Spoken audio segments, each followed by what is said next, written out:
Fessel asks us a question. I have a solid background in training, Canadian football, Olympic lifting, power building, kettlebells, and I've always struggled with program ADD and end up switching programs 2 weeks in. Well, of course you do. Everyone does that, okay? I'm an avid mountain biker, and after a long, cold Canadian winter and spring, mud season, of riding indoors and training 3 times a week in a gym, doing your 5 fundamental movements, I'm hoping to spend more time outdoors on the bike and focus on kettlebells outdoors as my strength work. I love it. I have 2 53s and 170, as well as access to a local park with a pull-up bar. How would you set up a twice weekly program to get me through the summer and stick with it? Okay, one nice thing about this is my friend James at bikejames.com has already done the big lifting for me. Now he's pushing more and more isometrics for his mountain bike racers, but I love his original programs. First off, for mobility work, he argued that my little exercise called the windmill stick, and you'll find the windmill stick, you'll find it here on my YouTube account, and I think we demonstrated over at danjohnuniversity.com. But the windmill stick, he believes, is really helpful for you, you bicyclists on helping yourself navigate turns. Now, a lot of people disagree with him on that. There was a big controversy about it, but I think he was right. And I mean, it's a pretty simple exercise, and it takes, what, a minute? I mean, it's pretty cheap.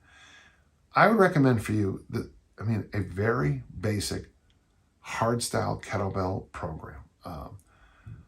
2-hand swing, so both hands on the bell swing, goblet squats, and Turkish get-ups. Now, the reason I say that is that's what Bike James told me works for bicyclists. So you've been doing the push, the pull, the hinge, the squat, the loaded carries. You've set your system up. Now, I would suggest, now how many days a week did you ask? Twice a program. So this will be a little odd, but what I would kind of recommend to you is you come into every workout doing, and I would have you do, and I like Pat Flynn's idea of doing minutes. So with no load, do 5 minutes of Turkish get-ups. Okay, 5 minutes. And then I would have you do swings, and let's keep the reps at 15, followed by goblet squats, 15-1, 15-1, 15-1. I would play around with maybe 150 to 300 swings on the workouts. 300 swings is a lot of swings. Yes, it's a lot, but it's only 20 rounds. It's 10 rounds or 20 rounds of this exercise. But since that's all I'm going to have you do, I'm not that concerned about the high reps. If you do 10 rounds, it's 10 squats. If you do 20 rounds, it's 20 squats, and that's not bad. If you're tired, put the bell down, rest, pick up, and go again. One of the things I'd like you to do, and I'll be talking about this later, is I would like you to have a timer and see how long the workouts take you. Now, I do want you to condense your time. That's called density, okay? Same work, less time. Squeeze that down. But I don't, after maybe the 3rd or 4th time you squeeze the number down, I want you to stop, because I still want you to keep all your energy systems ready for the bicycle. I don't want you to win the gym necessarily right now. One quick idea that just kind of came to my head, if you're training twice a week, the farthest workout away from your serious bike riding day, do 20 rounds of the 15-1, okay? On the day that's closer to your serious bike riding, do 10 rounds, 20, 10 minutes, 20 rounds, 20, however long it takes. So 20, 10, 20, 10, 20, 10, twice a week. Time it, get a sense of how long it takes, and then just try to stay in that wiggle room. I don't know how long it's going to take. And then after that 20-10, I wouldn't mind you doing some, very few, but some, you got the 53s. That might be a little heavy for our needs. But if you can do Turkish get-ups with the 53, with a 53, great. If not, don't worry about it. Now, with that pull-up bar, all I want you to do this time of the year is hang.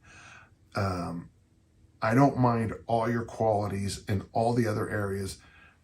coming down a little bit because we want you to have fun on the bike. You're right. I don't know how many times a week. I don't know how many times a week you ride your bike, but I'm guessing the weekend, Saturday, Sunday is the most important. So I want you feeling great on the weekends. So Monday or Tuesday would be that harder, longer day. And if you can do the Turkish get-ups with the 53, do them that day. The lighter day, Wednesday, Thursday-ish, somewhere around there. And on that day, just do 5 minutes of unweighted Turkish get-ups before, 5 minutes of unweighted Turkish get-ups after. Shake it out, hang from the bar some, and then just get yourself ready. Ride your bike, have some fun. Don't worry, it'll be very easy in the fall, winter, spring for you to catch up on all those strength qualities you're gapping.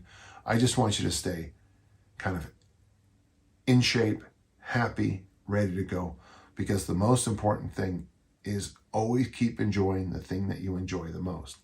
Had an interesting conversation with my elite discus thrower, must have been 3 days ago. The haze in the barn, you're going to the nationals. You don't have to prove anything to anybody in the weight room. You got to prove it in the discus ring. And so for right now, Fossil, you don't have to prove anything to me in the weight room. I just want to see you enjoy your bike. I hope that helps. For those of you who aren't mountain bikers, listen to the conversation. If you have a sport or thing you do, your focus should be on that. That's not earth-shaking. It's just common sense. But as we always joke in my other field, the least common thing is common sense. All right. Thank you. Very good question.